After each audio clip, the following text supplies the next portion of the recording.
which teaches you to trust in the Lord. Yung magtiwala ka sa Panginoon.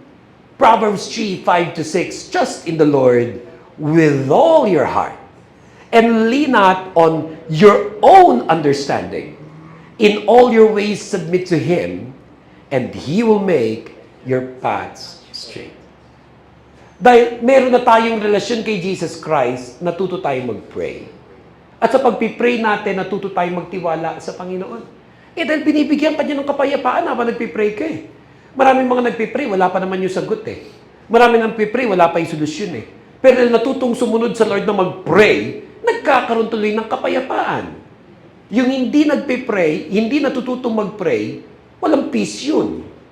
Pero when you pray to the Lord, as God promised, He gives those who pray peace. He gives those people peace of heart and mind. And then you learn to trust in God. You learn to trust in the Lord with all your heart, and you lean not on your own understanding. Sinasubmit mo sa Lord, pati yung lahat ng nasa isipan mo. Hindi pa man maayos ngayon, pero ano yung pangako niya? That when you submit to Him, He will make your path straight.